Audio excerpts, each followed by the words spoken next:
Matrix multiplication is really useful since you can pack a lot of computation into just one matrix multiplication operation. But you should be careful of how you use them. In this video, I want to tell you about a few properties of matrix multiplication. When working with just real numbers, or when working with scalars, multiplication is commutative. And what I mean by that is if you take 3 times 5, that is equal to 5 times 3. And the ordering of this multiplication doesn't matter. And this is called the commutative property of multiplication of real numbers. It turns out this property that you can reverse the order in which you multiply things, this is not true for matrix multiplication. So concretely, if A and B are matrices, then in general, A times B is not equal to B times A. So just be careful of that. It's not okay to arbitrarily reverse the order in which you multiply matrices. So we say that matrix multiplication is not commutative. It's a fancy way of saying it.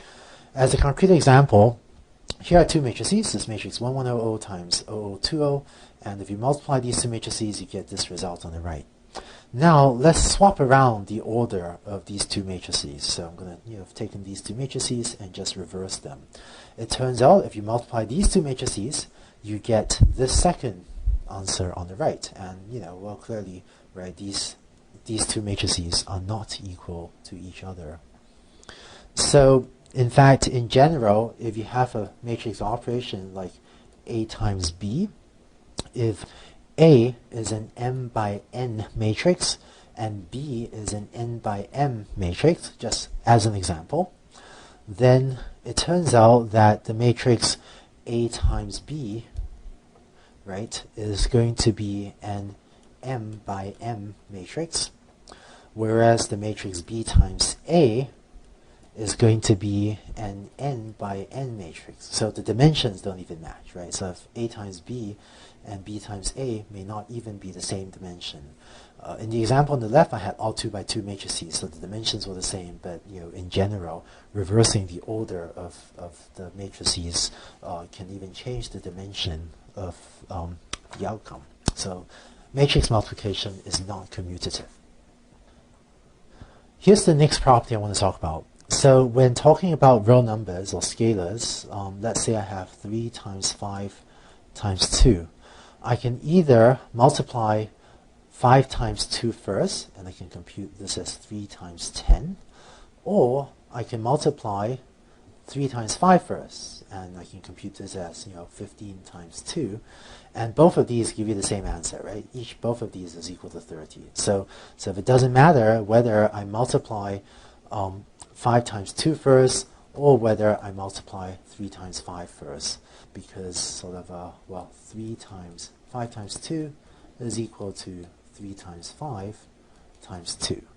And this is called the associative property of real number multiplication. It turns out that matrix multiplication is associative. So concretely, let's say I have a product of 3 matrices, A times B times C. Then I can compute this either as A times B times C, or I can compute this as A times B times C. And these will actually give me the same answer. I'm not going to prove this, but you can just take my word for it, I guess. So just to be clear what I mean by these two cases, let's look at the first one. Right, this first case, what I mean by that is if you actually want to compute A times B times C, what you can do is you can first compute B times C, so that D equals B times C, then compute A times D. And so this is really computing A times B times C. Or, for this second case, you can compute this as you can set E equals A times B, then compute E times C, and this is then the same as A times B times C, and it turns out that both of these options is guaranteed to give you the same answer.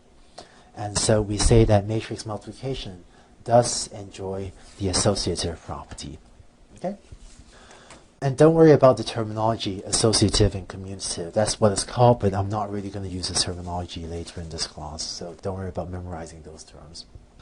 Finally, I want to tell you about the identity matrix, which is a special matrix.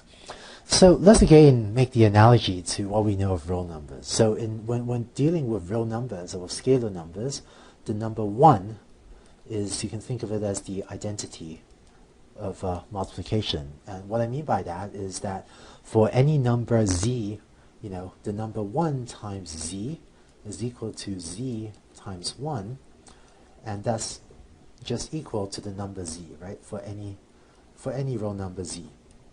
So 1 is the identity operation, and so satisfies this equation. So it turns out that in the space of matrices, there's an identity matrix as well, and is usually denoted I, or sometimes we write it as I of n by n if we want to make explicit the dimension. So I subscript n by n is the n by n identity matrix. And so there's a different identity matrix for each dimension n. And here are a few examples. Here's the 2 by 2 identity matrix. Here's the 3 by 3 identity matrix. Here's the 4 by 4 identity matrix. So the identity matrix has the property that it has 1s along the diagonals, right, and so on, and 0 everywhere else. And so, by the way, the 1 by 1 identity matrix, is just a number 1. It's the 1 by 1 matrix with just 1 in it. So it's not a very interesting identity matrix.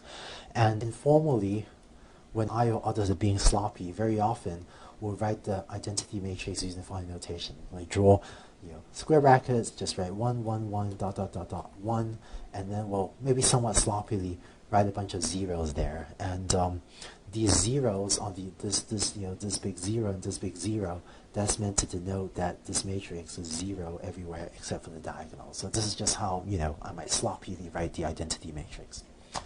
And it turns out that the identity matrix has this property that for any matrix A times identity equals I times A equals A. So that's a lot like this equation that we had up here, right? So that, 1 times z equals z times 1 equals z itself. So I times A equals A times I equals A.